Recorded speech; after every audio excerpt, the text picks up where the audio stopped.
Makassar bicara, kami lanjutkan kembali pemirsa dan pendengar. Kami lanjutkan berbincang bersama dengan anggota DPRD Kota Makassar, Pak Aswar.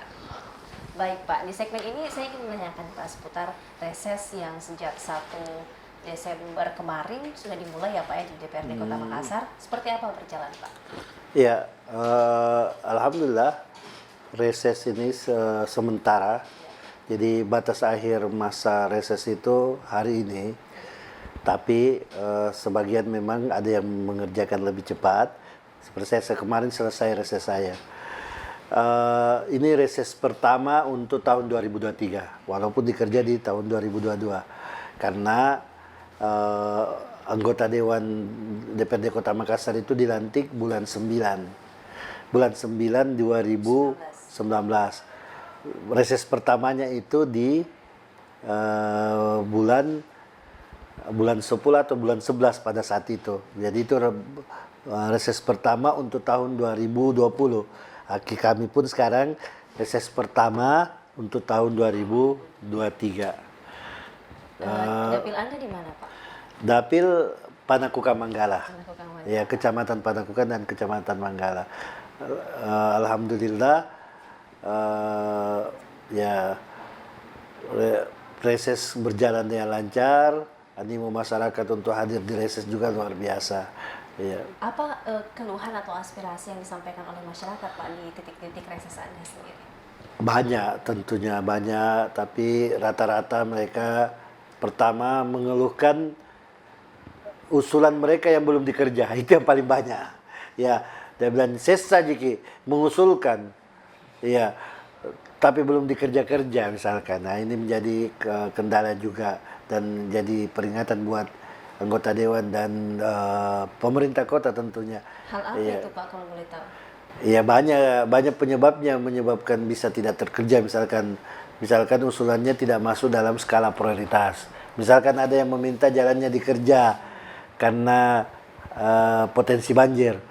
Tapi ada yang skala prioritas yang jalannya rusak karena memang sudah banjir Mikodong. Jadi situ mungkin duluan yang dikerja. Ya, itu yang pertama keluhan masyarakat. Kedua banyak yang misalkan drainase, banjir, lampu jalan, kemudian pengerukan, ya kan, drainasenya, serta pelatihan-pelatihan. Ya, mereka minta dilibatkan majelis-majelis taklim atau kelompok ibu-ibu untuk dibuatkan pelatihan. Untuk pemberdayaan mereka begitu. Pemberdayaan ibu-ibu. Dari sekian banyaknya Pak keluhan yang disampaikan tadi, paling dominan memang di masalah infrastruktur ya Pak ya? Ya, infrastruktur dan pemulihan ekonomi. Jadi beberapa yang malah minta untuk dibantu permodalan. Walaupun kita mengatakan bahwa permodalan itu secara sistem Kota Makassar tidak memberikan permodalan, tetapi dia memberikan pelatihan-pelatihan yang sebenarnya kalau itu kita fair melihat itu bagian dari permodalan juga, pelatihan gratis, kemudian alat-alat produksi gratis misalkan, yang itu bisa dikusulkan misalkan mesin jahit atau apa dan lain-lain. Di antara semua aduan masyarakat tadi Pak, yang mana menurut Anda yang paling butuh menjadi prioritas dan mendesak? Semuanya prioritas dan mendesak. Ya, makanya ya mestinya memang usulan-usulan reses itu segera dieksekusi oleh pemerintah kota. Mana yang paling mungkin Pak direalisasi untuk tahun depan? Ya semuanya mungkin direalisasi, tinggal goodwill aja ya, tinggal bagaimana kebaikan pemerintah itu untuk menentukan titik-titik pengerjaan. Jadi sempat Anda menyinggung soal ibu-ibu yang meminta untuk diberikan pelatihan. Jadi bisa dibilang masalah ekonomi juga signifikan begitu ya Pak disampaikan oleh masyarakat. Iya, karena kan apalagi kita baru lepas dari pandemi COVID. Ya. Bisa berikan edukasi juga nih Pak untuk pemirsa dan pendengar, kemudian apa sebenarnya kendala yang terjadi ketika ada aduan yang tidak bisa langsung untuk diproses atau ditindaki begitu. Iya, maksudnya aduan. Jadi gini, untuk mengusulkan pengerjaan di pemerintah kota ada 2 jalur. Jalur pertama itu lewat musrembang, ya, yang dilaksanakan oleh RT RW, kelurahan, kecamatan, terus ke pemerintah kota itu jalur umum musrembang. Makanya masyarakat di lingkungan terkecil itu harus terus menjaga komunikasi dengan RT RW, dan jangan takut mengusulkan kalau ada jalannya mau dikerja, usulkan sama RT RW, usulkan ke di musrembang ini Pak RT. Ya, masukkan di musrembang Pak RT. Ya, Pak RT-nya nanti mengusulkan ke lurah, kecamat. Itu cara umum. Ya, tapi kalau ada hal-hal yang belum terusulkan di musrembang, ya ada cara kedua yaitu reses. Reses itu per tahun 3 kali setahun anggota dewan reses.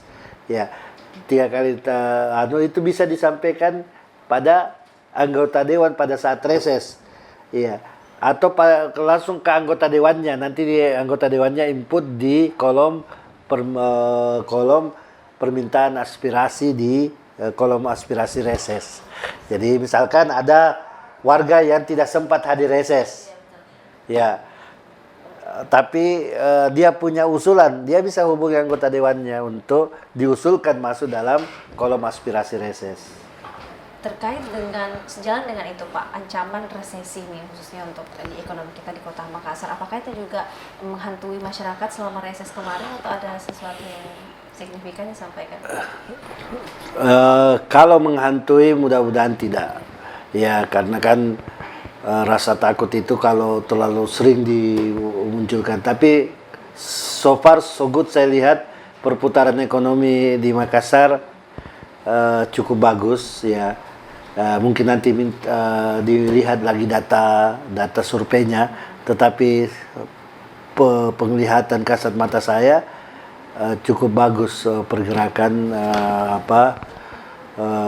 ekonomi kita di Kota Makassar. Mudah-mudahan resesi itu tidak terjadi di Kota Makassar kita, dan memang harusnya pemerintah kota juga jangan berpangku tangan, harusnya tetap mengantisipasi ya potensi resesi itu dengan persiapan operasi pasar misalkan, persiapan pemberdayaan masyarakat, pemberdayaan ekonomi masyarakat.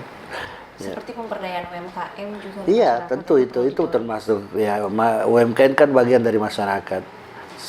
Terkait dengan kondisi harga pangan nih Pak di Kota Makassar sejak kenaikan BBM kemarin, apakah ini juga menjadi keluhan di masyarakat? Iya, ada sempat terjadi fluktuatif, tapi so far sudah bisa teratasi, dan per pekan ini kan sudah mulai normal. Dua pekan ini sudah mulai normal kan semua barang-barang. Kan kita bisa rasa kalau umpama ibu-ibu di rumah mengeluh ya, itu berarti ada sehingga ya ada yang lagi naik. Tapi kalau sekarang salah sudah terkendali, mudah-mudahan ini Nataru nanti bisa teratasi, tidak ada gejolak harga yang signifikan. Apa yang perlu dipersiapkan sendiri Pak ini untuk pemerintah kota supaya roda perekonomian kita di Kota Makassar bisa maksimal? Ya, bekerja maksimal. Ya, bekerja maksimal, capai target yang sudah ditargetkan. Baik, kita akan lanjutkan berbincang lagi ya Pak ya, pemirsa dan pendengar. Kami akan lanjut berbincang bersama dengan Pak Aswar terkait dengan bagaimana sih serapan anggaran dari mitra OPD, APD Komisi B Kota Makassar. Kami akan lanjutkan usai jeda.